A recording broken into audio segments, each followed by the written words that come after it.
Man gave names to all the animals in the beginning. In the beginning. Man gave names to all Oui, the l'homme a animals. donné des noms à tous les animaux, mais ça serait bien qu'il les protège, hein, parce que ça commence à devenir inquiétant. Justement, voilà pourquoi nous allons parler d'un centre qui se trouve dans le Jura, et un centre qui s'occupe particulièrement de la faune sauvage. Bonjour Natacha. Bonjour Thierry. Qui sont les pensionnaires qui composent justement ce qu'on appelle la faune sauvage? En France, on a une faune sauvage très riche. Alors, ça peut être des grands mammifères. Dans le centre où nous sommes allés, dans cette région, dans le Jura, il y a encore des lynx. On le sait peu, il y a encore 70 lynx environ qui se promèneraient dans la nature. Et puis, il y a des mammifères plus petits. Il y a des oiseaux en tout genre, beaucoup de rapaces, bien sûr. Voilà, des reptiles, plein d'animaux qu'il faut préserver. Et beaucoup de petites associations, localement, créent des centres de soins pour venir en aide à ces animaux qui souffrent vraiment beaucoup pendant l'hiver. D'abord parce que la rigueur du climat fait que souvent il manque d'eau, il manque de nourriture, ou en tout cas c'est plus difficile. Et puis avec la durée du jour qui diminue, eh bien, il y a beaucoup plus de collisions avec les voitures. Et ça crée un vrai problème pour ces animaux. Donc nous nous sommes rendus dans le Jura, dans un centre de soins qui vraiment fait un travail exceptionnel, un travail de plus en plus important parce qu'en fait ce sont des particuliers qui les appellent, qui leur ramènent des animaux et ils en ont de plus en plus à soigner chaque année. L'objectif final, c'est bien sûr de les relâcher dans la nature. Et lorsque nous étions présents sur place, il y avait des lynx qui avaient été apportés pour des soins. Toujours dans l'optique de les relâcher. C'est très important parce qu'il y a environ 10 lynx chaque année qui sont tués, soit à cause du braconnage, soit à cause des collisions avec les voitures.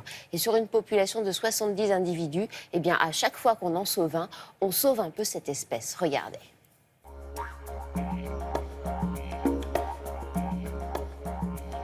Là, on est dans la volière des cigognes et les cigognes sont toutes arrivées suite à des collisions dans les lignes haute tension. Et donc elles sont arrivées pour des fractures principalement parce qu'en fait, après s'être tapées dans le câble, elles sont tombées au sol.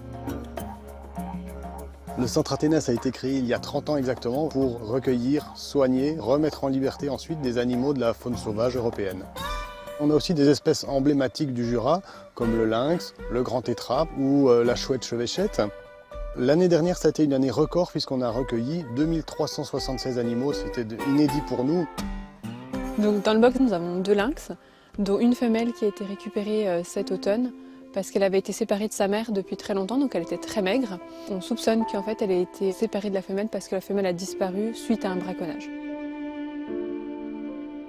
Dans ce qui est du massif du Jura et du nord des Alpes, on estime qu'il y a à peu près une centaine d'individus. Donc c'est vraiment une petite population. C'est pourquoi chaque individu compte. Et donc dès qu'on a une femelle qui est braconnée, on a la mortalité potentielle des jeunes qui vont avec. Donc ça fait entre 1 et 4 individus qui peuvent disparaître. On rayonne sur 11 départements, on a un seul numéro d'appel et puis on a 250 correspondants qui sont des gens qui ont reçu une formation minimale au centre et qui sont capables de faire des premiers soins d'urgence et ensuite organiser l'acheminement le plus rapidement possible vers le centre. Alors qu'est-ce qui lui est arrivé? Elle a apparemment une aile cassée.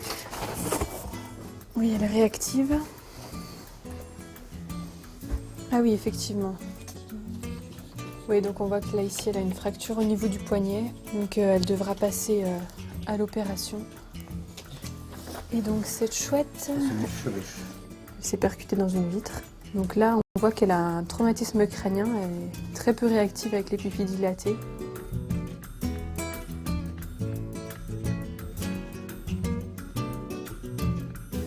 Là, on va aller vérifier comment va le petit lynx qu'on a attrapé hier. Donc c'est une jeune femelle qui a été capturée dans la grange d'un agriculteur.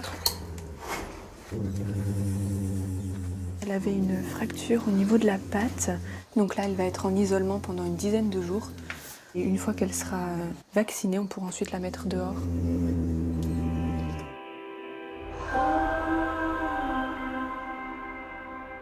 Cette mission est importante dans le sens où, sur certaines espèces, un seul individu relâché compte, est important. Et je pense par exemple au lynx, où sur 100 individus, si on en relâche 2 dans une année, on a vraiment conscience d'agir pour cette espèce. Et puis pour d'autres espèces plus communes, il y a énormément de causes de mortalité qui s'accumulent. Et là aussi, c'est important à la fois de relâcher des individus et de sensibiliser nos contemporains à la nécessité de cette préservation.